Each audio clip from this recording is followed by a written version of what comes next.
welcome to the third episode of the Youth Business Show. I'm your host, Constructive. The whole mission of our show is to inspire and empower you to unleash your fullest potential consistently and become a leader in your field. Guys, today we're going to talk about a concept. It's not actually a concept, it's a philosophy, okay? Which is controversial to a certain philosophy which is already existing in the world, which has a lot of confusions. Let me talk about the philosophy which is controversial to it.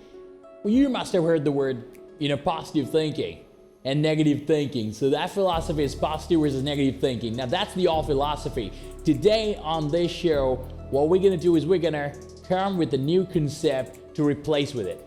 First of all, let me tell you why there are a lot of confusions about positive thinking and negative thinking.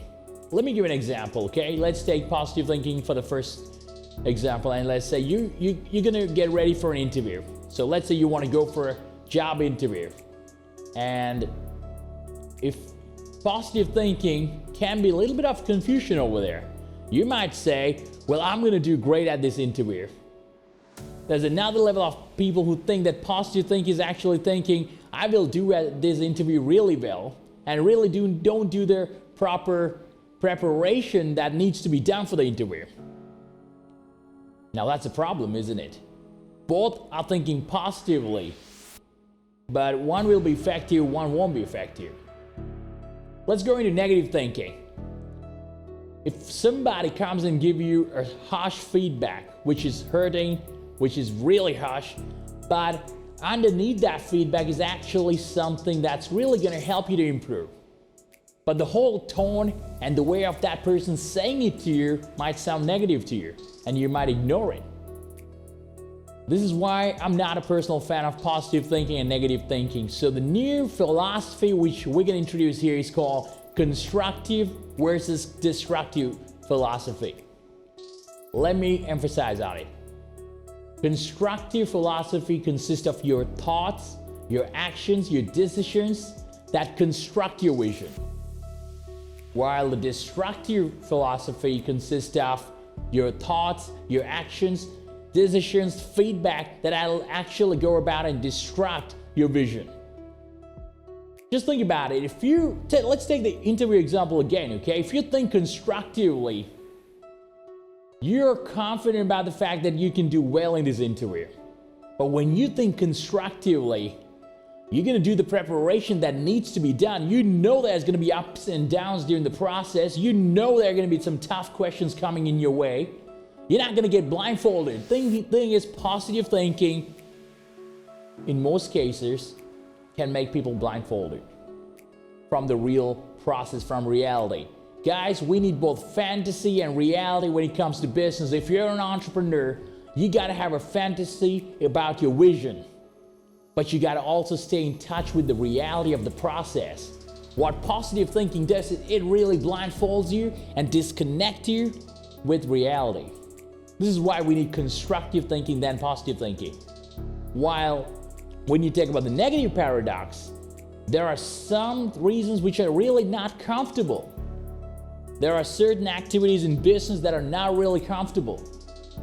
But if you do it, even though the process is tough, the ultimate result is good. This is why sometimes things you think that are negative, which is actually not negative. So how do you figure out what to take in and what to leave out? Constructive and destructive paradox is the way to go. So let's say if something is gonna happen, think about it. If you're gonna take an action, think if I take this action, will it actually construct my vision or destruct my vision? That is absolutely critical, guys. Now let's move into the mindset of people. People think you need to have the positive mindset. No. Positive mindset is not what you need. You need to have a constructive mindset. The word positive is good, but you should not, it's really making people blindfold. And it really can disconnect people from the reality of the process. Now here's the thing, you need to be confident all the time about the ultimate result you want to create. Most people do the mistake of becoming very confident about the process. No, you need to have faith in the process. But there will be ups and downs. There will be things that you never even calculated that's going to happen during the process. Let's go a bit deeper and go really into another example, which I believe you're gonna understand. Let's say when you become an entrepreneur, okay, you have an idea and you have the product. So let's say you converted your idea into a product now, and now it's time to pitch it to the clients. Now the process is not gonna be easy. There's gonna be ups and downs, right? Here's how a constructive minded person is gonna think about. The constructive minded person knows that if he or she is gonna pitch to about 20 prospects, there's gonna be rejection because every product doesn't match every person, right? I mean, it differs from people's taste. So if you go to person A, the person A might actually reject your idea because it doesn't really relate to him or her. But when you find the right suitable person, you know that a sale can take place. But still, the process is not gonna be easy. There's gonna be a lot of no's, there's gonna be a lot of rejections, you just need to persevere. The constructive minded person is not gonna see when a client rejects the person, they don't see it as negative. They don't see it as destructive. They see it as part of the process and keep going forward. When you try to emphasize too much positivity, what happens is you're gonna go with so much of expectation saying, today I have this meeting, I know I'm gonna close it. And you're gonna go in with so much of expectations without doing preparation. And what's gonna happen is when the rejection hits you, most people find it difficult to take it because you're not getting prepared to rejection. And now let me tell you why negative and positive paradox is not gonna work. When you tell somebody you need to get ready for rejection, they see it as you're thinking negative. That's what most people think. Or you think you're not confident about yourself? You think you're gonna get rejected? That's how a negative thinking person is gonna think. But a constructive thinker knows that rejection is always a part of the process. But here's how the destructive thinker is thinking. Destructive thinker thinks that's the end of it. Destructive person is fearing the process, while the constructive mindset person is courageous in the process. Two different words. We have fear, we have courage. Now what happened is fear is stopping you, while courage is empowering you to go forward through fear. Now here's the thing, guys. The constructive minded person demand to be courageous, but the destructive person is bounding down to fear and accepting fear and stops right there.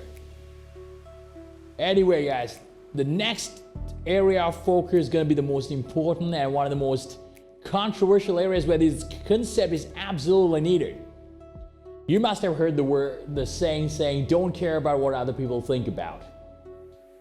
Now that's been a phrase that I've been hearing all on the internet. Many people say, don't care about what other people think about you, don't care about other people's opinions.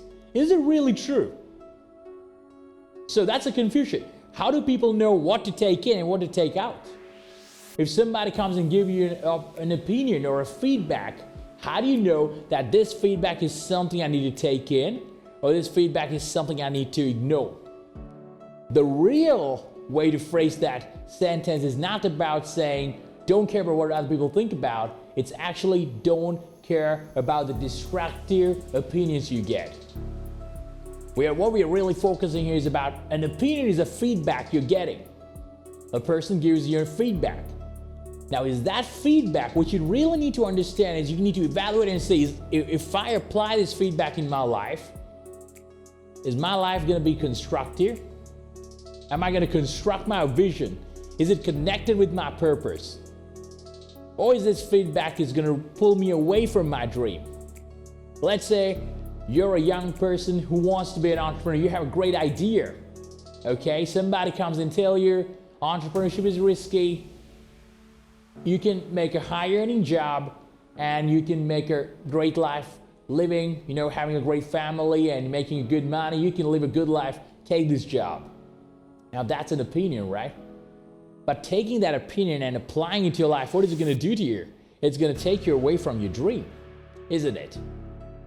Now let's say you wanna be an entrepreneur, but you're not really putting the work ethic that you need to put to be an entrepreneur. You're waking up late, you're sleeping late, you're not doing the work, you're just fantasizing that you want to be an entrepreneur, but you're not doing the work, and somebody comes and tell you you're not gonna mean anything in life for the way you're living.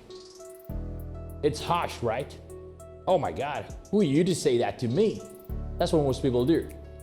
But a constructive-minded person thinks, why did he tell this to me? And you actually go, rather than ignoring it, you know that was some problem he was talking about. That was a constructive feedback, a constructive criticism that you got. You go and talk to the person. Why did you say this? Then the person is going to give you reasons. This is why I told this to you. Now that's the place where you can correct yourself. So don't fall into the myth to ignore every opinion you get, every feedback you get. Ignoring is not going to help you. Evaluating and seeing what to take in and what to ignore is what really matters. So next time somebody gives you your feedback, next time somebody gives you your opinion, think, if I take this in and apply it to my life, will it construct my vision? Or will it destruct my vision? If it constructs your vision, and if it is aligned with your purpose, think about it, evaluate it, and focus on whether you want to apply it or not. But if it's destructive, that's where you need to ignore. Constructive and destructive paradox, it's actually relevant not just for feedback to every area of your life. Think about decision making. When you're an entrepreneur or a leader, you got to make a lot of decisions in your life. How do you know what decision to make and what decision not to make? Again, take the same philosophy, constructive, destructive. Same concept. Will this decision construct my vision, and will this decision destruct my vision? Initiate those decisions that construct your vision, and don't go and execute those decisions that really go about and destruct your vision. Guys, this concept is a great concept, not just for an entrepreneur, not just for a business person, for every person when they live their life. So guys, I really hope that you will take this concept and apply it to your life and really change your paradigm from positive thinking to negative thinking to actually go and focus on constructive versus destructive paradox. So guys, in your life, make sure that your actions, your thoughts, the feedback you get, think about whether it's constructive or destructive. If it's constructive, go ahead and apply it. If it's not, then ignore it. I hope this episode provided value to you. So guys, I will see you next week with another episode. Until then, take care everyone.